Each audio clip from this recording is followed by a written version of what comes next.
We took a bit of a 2-week break to put up our YouTube store.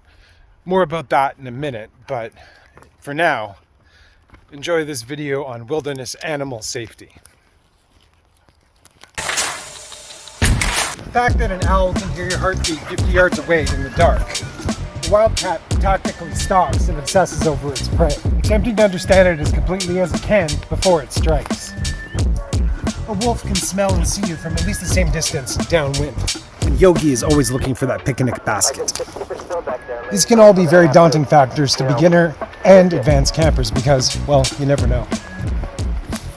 In this video, we'll focus on various things you can do around camp to make yourself feel secure, camping both alone and with friends, in attempts to help to ensure your safety a little better within their habitat.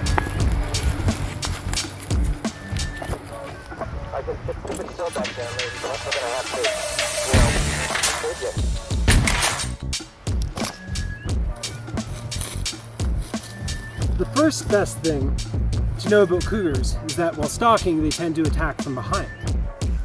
So when hiking, your best line of defense is to wear a mask. The expanse of your tickle trunk aside, you want to make sure it's an old school type, elastic back type mask. The whole idea is that you want to have a face on the back of your head, and obviously look as ridiculous as possible.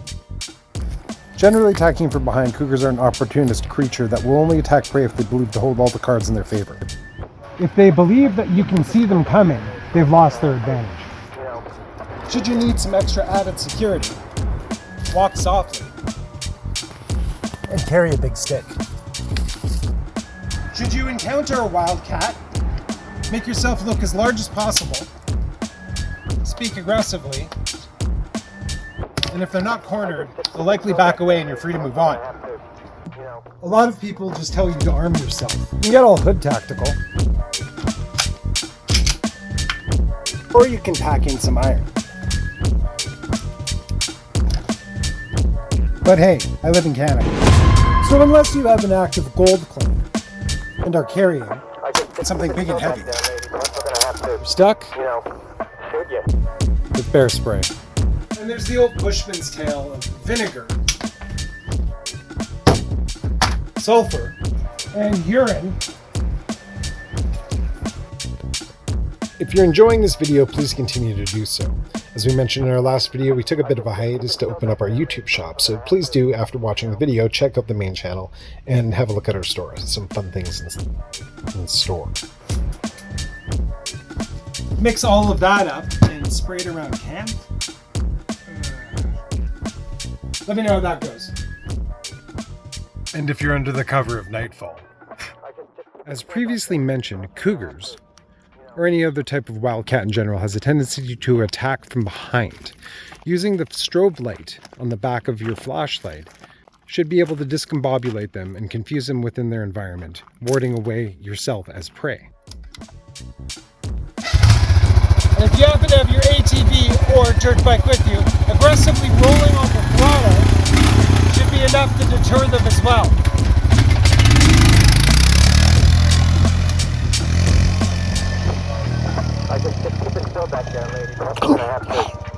But I mean, werewolves are fictional, and it's not like we're gladiating.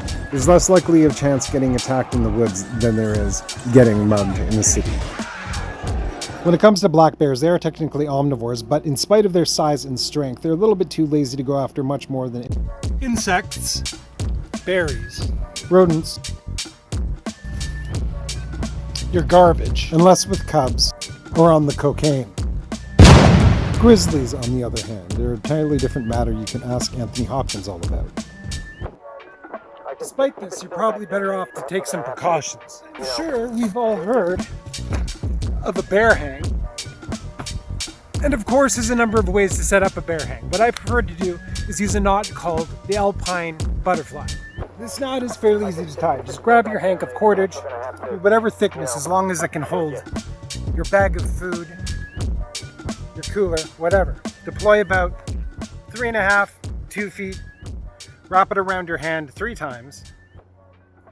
Now, an easy way to remember this is to call it the middle, under, over, under knot.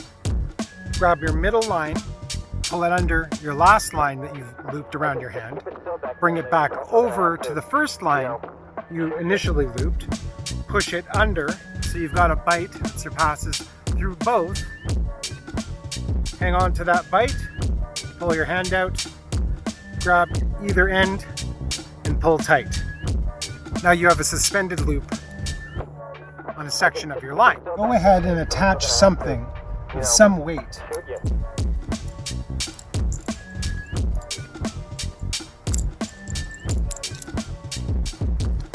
And give yourself enough length from your hank of cordage to get over your chosen tree limb. When you're choosing a tree limb, make sure it's far enough away from the tree itself so that if Yogi manages to climb up after his picnic basket, he can't reach it from the base of the tree. Now that you've got your line over your limb, you can detach your weight and tie whatever knot you like onto your bag. In this case, we're going to utilize your carabiner because it's just on there. Once you have all that set up, run your standing end through the original loop that you created, which will now operate as a bit of a pulley system while you hoist the bag up into the tree.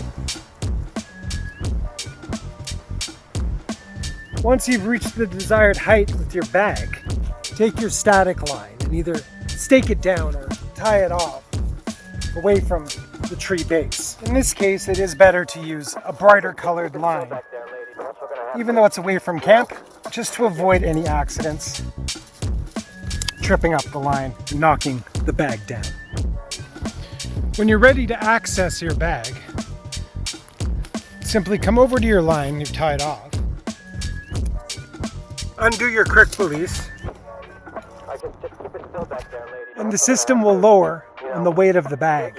Undo everything you've done and pull everything out from the tree. All in all, let's try and remember that we're sharing the space that we've left them amongst our urban sprawl. And let's try and be friendly.